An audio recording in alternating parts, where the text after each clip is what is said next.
Good afternoon, everyone. Welcome to the last session of the day. Hopefully an interesting discussion around AI. We seem to have lost the screen with the names of everybody, but that's okay. I think there's no doubt in any of our minds that this AI wave has really taken over everything that we do in an unprecedented way over the last few years. I still remember a few very short years ago, we were looking at this short clip of Will Smith eating spaghetti. And today, we're at a point where we're looking at a whole ecosystem of platforms, tools, infrastructure, experts, people utilizing AI in ways that we wouldn't even imagine before. And media is no exception to this, right? The media ecosystem has evolved so fast over the last few years. We're talking about AI not just in creating content, we're talking about AI in distribution, in analysis, in pricing, in monetization. And I think the impact of AI is only going to accelerate over the next few years.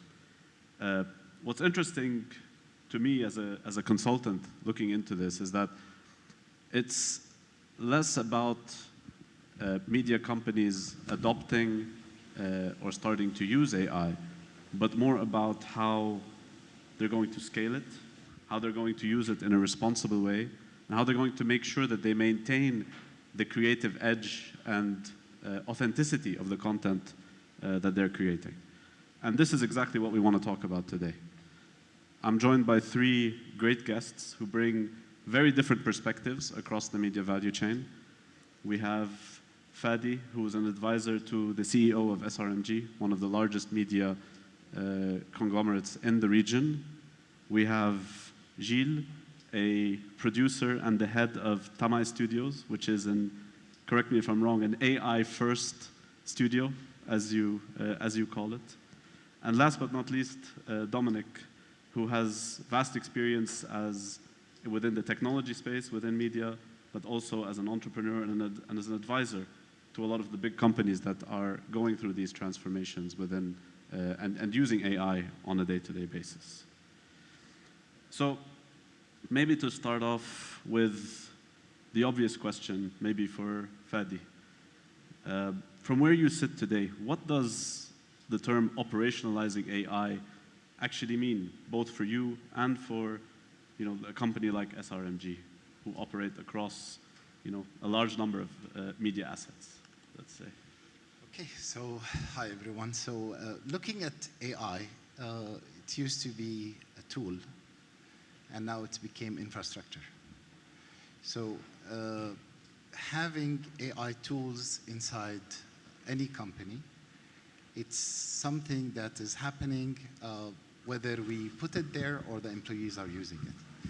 But if we look at the trends of 2026 and what's coming, now there is AGI or agentic AI, which is something that you hire AI to do full operational tasks for you. So you have a production assistant, you have someone who can execute tasks from A to Z, come up with results, and even learn from that and make it better every time they are using it. So this is something that's gonna turn the industry from an input or like a pilot mode into a full operational mode where you can literally ask or like throw a lot of tasks on the AI, and the results even can be QC'd by also AI. So imagine that, what can this do to the industry? Absolutely. Gilles, from your perspective as a producer, content creator, what does operationalizing AI mean to you? Okay, I'm totally agree with you, Fadi, and I just wanted to add that the best way is to redesign the workflow, but between human and machine, not to forget that, because the human are here to decide. The AI is more here to propose and to propose some options, and then the human needs to take the decision.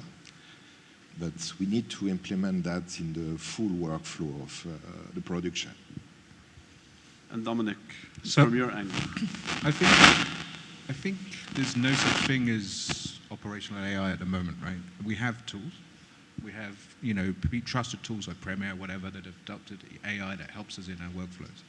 But the majority of use cases within any business, media especially, is based on stealth AI, right? People trying stuff, people experimenting, not something that's been sanctioned necessarily by the organization, right? So I think the only way that we're going to see operational AI is by orchestrating an army of agents and tools.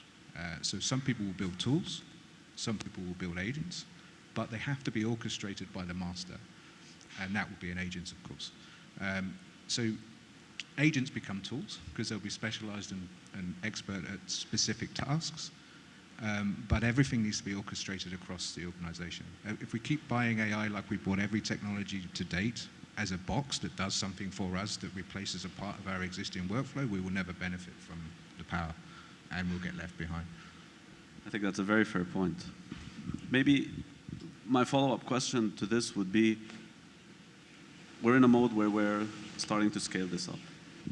Where do you see it adding value into not only your workflows, but to the companies that you're advising or that you're working with?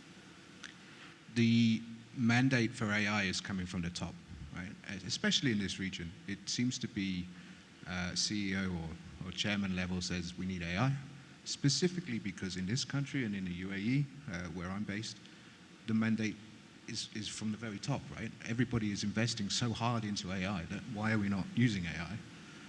And I'm not being rude, but the majority of what you guys know and what you guys use on a day-to-day is probably 5% of the capability today. And I think the guys at the top know that, right? So the only way really to make progress is that mandate at the top to say, this is what we want to do. This is what we want to achieve, right? This is the goal of this year or this organization or whatever, like Vision 2030 or whatever vision will follow. You have to have an idea of what it is you want to achieve and then see how we can use AI to get there, right? There's a real problem in media. We were just talking on the last panel about data, and we were talking about content, we were talking about demographics, we were talking about different platforms. How are you going to manage all of the different content for all of these different platforms in a way that you reach your customer wherever they are with a personalized experience just for them? The only way is an orchestrated army of agents working to produce that personalized stream, personalized content to deliver to the end user. Very clear. Fadi, from your perspective, speaking of working at the top, and in your role as advisor to the top levels of management within our SRMG and even in other organizations that you've worked on, where do you see the value of AI coming in? It's one thing to say let's operationalize it and let's scale it up, but how is it adding value to the organization as a whole? Actually, the main thing about it is to create an AI foundation. When you create an AI foundation, that makes the value way higher because you can protect your data, you can create your own system, your own LLM, you educate and train the AI to have all your guidelines from editorial, from brand, from all that. So this becomes like a speed machine inside your organization to do tasks. And looking at the multimodal of the AI now, text-only mode is that. Now it reads, it can see, it can hear, and it can also recognize. This makes a lot of material, especially for media, that is really you can do edit by the translated text from a language that you don't understand. You pick that, and the AI will bring the original video for that and put that for you as an auto-edit next to the text that you have chosen. And this is something we already use in the organization. So basically, when you have the foundation and when you have all your structure based on models that you trust, this is where you can really do tasks in a very fast way. You don't need anymore 4 people to do one thing. It can be one tool that creates a lot of tasks at the same time. So speed, efficiency, ease of getting things out and reproducing content. Rajid, maybe from your angle, when you're looking at AI from the creative side of things, where is there additional value beyond just that efficiency angle or that speed angle? Yeah, for our part, I mean, it really accelerates the pre-production, the production, the post-production. We use it at all the levels. Actually, it's in a country that we need to produce and deliver a project for yesterday. I don't even understand how we could do it before. And now we have the tools and we can answer the questions. People, they are expecting a project in the day. You cannot do a standard production. So with AI, we can go fast on script, on storyboard, on mood board, on reiteration of options for new storyboard, new visuals. We can plan all the shot lists. We can plan all the schedule for for the deliverables. We can do post-production, sound design. The best is today localization. It's really easy for a campaign to adapt for region, different region, very fast, to do many countries, different language, changing the characters, the clothes, do dubbing for 100 language. This is really something that we couldn't do before. And it's adding, of course, speed, scaling. For us, it's a new way of working. Dominic. So I think scale is not difficult now, right? And we're talking about models, and we're talking about multimodal models. Again, I think less belief in the model is the way forward, right? The models are going to get better and better and independently better at different things. AGI, ASI, yes, maybe. But already we have AGI or ASI in specific tasks that models are good at, right? And that changes. So today, the best model is Flux3. Tomorrow, the best model is Midjourney. Next day, the best model is something else, right? So we have to build for models changing, and we have to have a multi-model approach, I think, rather than a multimodal approach, which again lends itself to having an orchestration. An orchestra, think about it. The conductor is the agent. The orchestra is the different models and the different tools that the models are allowed to use to create, right? And I think the only blocker then to scale is compute. And compute's always going to be a problem, but the models are getting lighter and compute's getting heavier. So I think the barrier to scale is only compute. So maybe we've been talking a lot about the technology behind it, right? There's always a human element, as you're saying, the orchestration. Unfortunately. So maybe 2 points on this from your perspective. One, are there still parts of the value chain or within these companies that you're advising or that you're working with, or from your experience, that are resisting adoption of AI in different places? Of course. I mean, it's the same as any new technology, right? It's not going to replace me, is it? Yes, it is. Right? But getting the best out of that and using it to create the best content still requires, and at this stage at least, demands editorial minds, right? I can have the best local text to video model. If I don't have that creative spark, what am I creating, right? I don't know. It's difficult.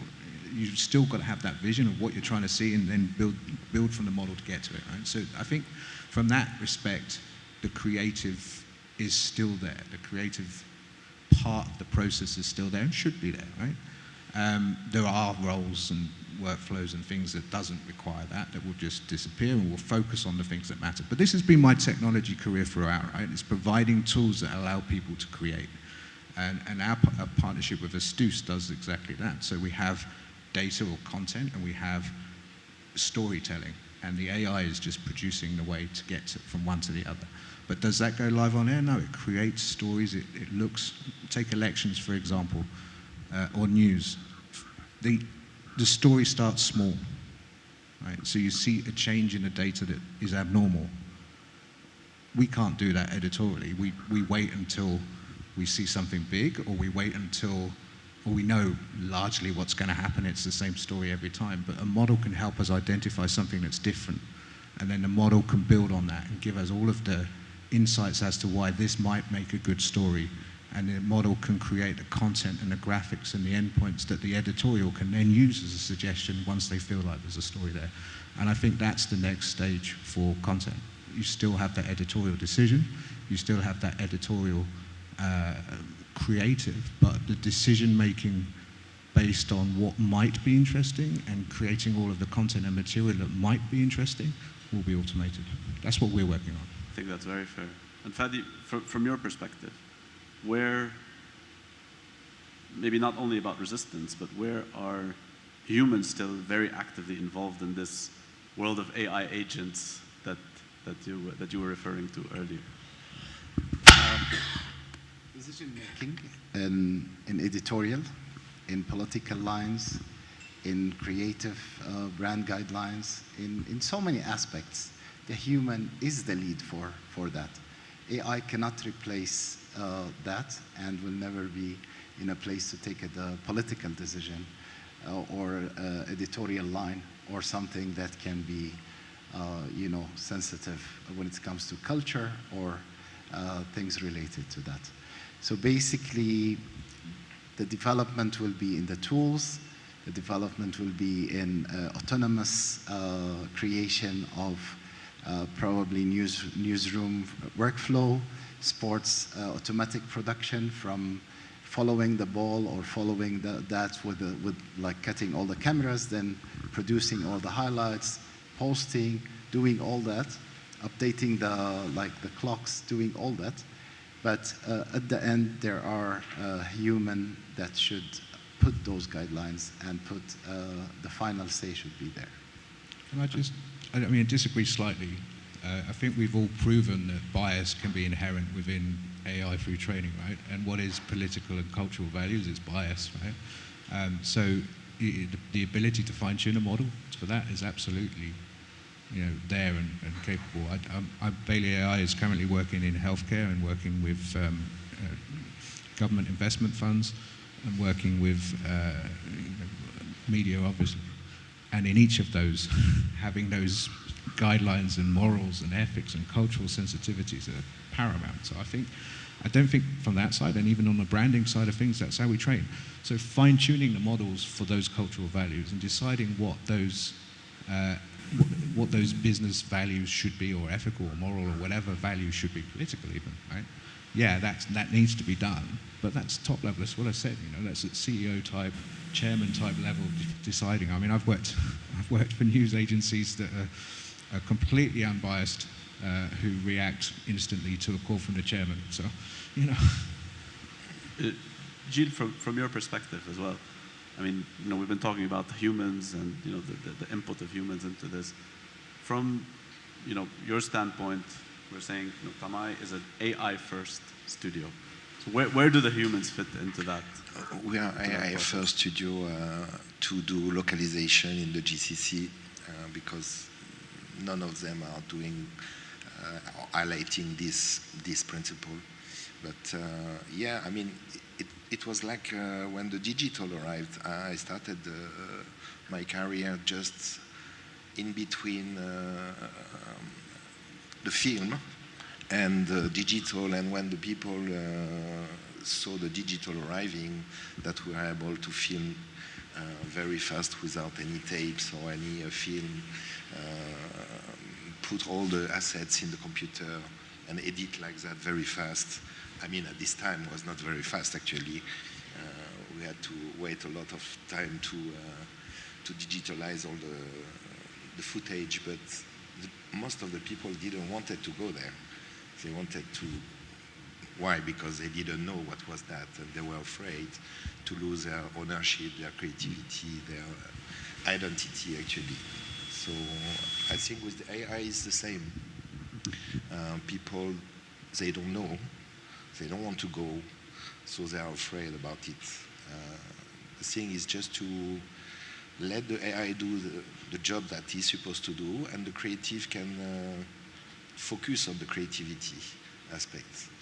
And when AI is struggling more in ethics or responsibility because it cannot take responsibility, but human is taking the cultural nuance, the responsibility of the editorial, and no one can replace it for now. Is there a risk within this AI creative world of creating too much content, creating content irresponsibly? No. You know, I think there is no risk to use AI more. It's more about how we use it. We need to give guidance to creative and to teach them the technical side and the creative side. We need to just make a new direction and implement AI not in the workflow, but instead creating a workflow around smart production between human and machine. I mean, to answer your question there, have you watched YouTube or TikTok? Of course. And even without AI, we have poorly created content that's available en masse, right? But the kids are watching that, and the kids are enjoying that. So is there a danger of having more? Yeah, absolutely, there's a danger of having more. But I mean, for those who don't know how good AI-generated content is now, I put some posts on my LinkedIn page recently, and one this morning. There was a $1 million prize, I think, for the best AI-generated video recently, and the finalists are really good. It's worth having a look, because it's quite impressive what it's capable of today. But every one of those has been a process. It's been a process of creating certain imagery in certain models, animating them in certain models, using certain models that create video from scratch, and then creating the actual music and the voices that go to that. It's a process, and it still requires a skill set. It's just different tools that skill set has used. And until you use an agent that actually automates the whole thing, which is not far away, I think that creative element is still there. It's just changed the tools that they're using. So, Fadi, how do we move from, I think what you were referring to earlier as, everybody's using it, people are adopting different tools. How do we do this big scale up within these big companies like the one that you're working in, or the ones that the gentlemen are advising as well? How do you move from that experimentation to actually seeing this all at scale? I think the key word here is AI foundation, because first thing you have to do is to fix your metadata, fix your archive. Everything that can be an input from your company into the AI should be done in a way that either processed by AI, supervised by a human, but it should be correct. This will build layers of great foundations that you can build your LLM on top of that. You can build your production. You can build the teaching of the AI, because consider the AI as a new employee coming to you. You need to give them all the correct data, all the correct guidelines, all the policies that you have, and based on that, it will start producing for you. So is there a technology blocker? Is it the people blocker? Do you foresee any sort of big blockers that are going to stop you from pushing this forward? I think when the decision comes from top, as my colleague mentioned, this is where things can move faster, and this is a decision of, it's not anymore an individual who use any of the AI tool to produce something. It is something within the company, and by that you know how much even the tasks take now using the AI, and compared to what not using the AI. So there are a lot of time saving, cost savings, and a lot of things that the company can benefit on the long strategy. Dominic? There's no technical limitation, right? The limitation comes from cash, first and foremost, and the will. And even if the chairman is willing, the people are not. So yes, you're right. it's like any new technology change, there's a process that you have to go through, and taking people on that journey and seeing how it works. Now, in this region specifically, we have some cultural issues as well, where people have jobs for reasons that people have jobs. And to just get rid of those jobs or automate those jobs is not going to happen. So there are some sensitivities on making sure that people stay employed in some way or other. But to actually get this stuff working at scale, it's about the right partners, I think, at the end of the day. And I think the traditional partners are not the right partners, and finding the right partners to move you forward is difficult. And then it's about cash and compute. Jeet, what do you think is blocking this big push on AI, if there is something that's blocking it? Yeah, human resistance, always people afraid, but it's because it's new also, and I would say that be like a child and just jump into these new toys. And when you are creative, I mean, I'm talking about me, but of course you always need to double the information and to learn how to also become a prompt engineer, because you cannot do a good thing if you are just in a creative way, but you need to learn the technical sides, the expertise of the prompting, and that will bring you a lot of information and a lot of freedom actually to do more creativity and work more on these aspects. Because I mean, I'm seeing that before I was spending so much time to write a script or to do a storyboard, or today I'm just spending my time to do more iteration, more option, experimenting different ways of the story, Yep. And that you can even do a previsualization in a minute. What you have in mind, it's already creative. So what's next on the horizon? We Next. talked about agentic AI, we talked about, We don't need to think anymore, and the things are done. we just sit back No, and it's watch. more, I think, in a real-time process. That now the machine will. We are working on the project to make automation of the full production, from pre-production to broadcast the content. But in between, there is steps that human needs to give a decision. That will be faster and faster, and then we'll just push a button one day maybe and do what we need with the data in the perfect way. Fadi, from your perspective, I think the users will have totally different experience. They will have personalized experiences. They will have a different way of, if we look at now how Meta are doing the control with gestures, the keyboard in the air, where you just type, and this is how you consume the videos and all the elements coming to you. Imagine all this coming to you based on your preferences, based on your personalization.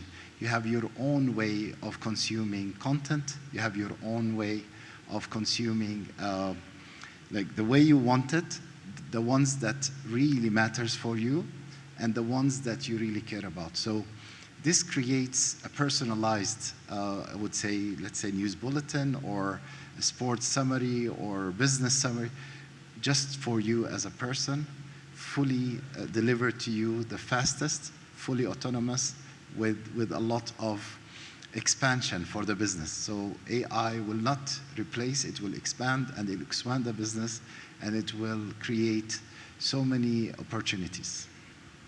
Dominic, last but not least, Thank you. where are we going? So I just want to pick up on a couple of things before, right? The data cleansing side of things and the prompt engineering side of things. When ChatGPT went from 3 to 4 to 5, the model didn't get that much better, right? It wasn't the model.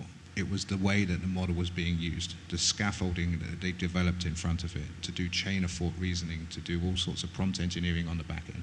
So the model's actually better at this stuff than we are now, right? You can build an agent that takes any data and makes sense of it. It can decide which data source is the right data source, can actually look for the right data source and then decide on its own which is the correct one to use for the problem. So these blockers were there, but they're not there anymore. What you described in terms of personalization, wholly agree with you. This is what I was talking about on these panels back in 2010, right? And we built it in 2015, so it exists with the models that we could build. The models that are available now just make it super, super easy. So all of this stuff is possible today, right? So what's coming tomorrow? No idea. No idea. But we're going to have our own personal AIs that we're communicating with in some kind of way that's going to make things even harder for everybody on this panel to create the content that they're going to be consuming. I do think in the short term, we're going to see truly personalized content. I think we're going to see a new dimension of interactivity. I spun out an idea a few years ago now of a movie that was different every time you watched it. And the constraint to that was creating the story first of all, but also interweaving all of those storylines so you had different paths every time you watched it. AI can help with that, right? It can create those storylines and can create those versions. So I think we're going to see a true difference in interactive content very quickly. So infinite possibilities, personalized content and experiences happening in real time. Yeah. To summarize what these three gentlemen see the future of AI. Any last words from the three of you for this lovely audience who has gone with us on this journey? I think that I don't think your mic is working.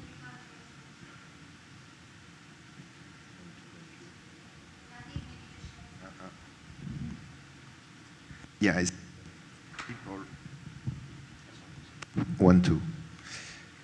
People will have their own agentic. Everyone will have his own agentic that knows you perfectly, your taste, what you like, what you do, and will directly translate the information from around the world at your level for yourself.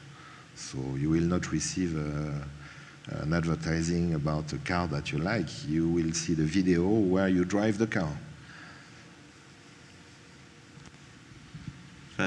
Institutions will be in two categories. Ones who will continue piloting AI and they will fall behind, and institutions who will adapt AI and be more efficient, be cost effective, and they will have amazing experiences. So Dominic. I think the question was about advice, right, for people? I forgot it was Just a long any time last ago. thoughts? All right, okay. So I think I sort of said this as a precursor to this panel anyway. If you haven't already started adopting AI, you're behind. So I think it's a case of you really need to, from the top, decide what it is that you want to achieve, not what you want to achieve with AI, what you want to achieve, and then find the people who can help you to create that vision. There will be a lot of change over the next few years, and there will be a lot of jobs that disappear. Will we see AGI, ASI? I don't know. And to be honest, as I said, we see it anyway in individual parts of models. So I don't think it's that big a deal. I used to think that we were all doomed, and it was a couple of years away. Now I don't think the same. I do think we're all doomed to a different type of life where we have to find different purpose. But I think that if you don't adapt today, then you're going to be competing with new companies that are completely agentic and completely AI-driven from start, and there's no way you can compete. So my advice is get on with it. Great. Thank you, everyone. Thank you to my guests for this great panel. And have a good rest of the day.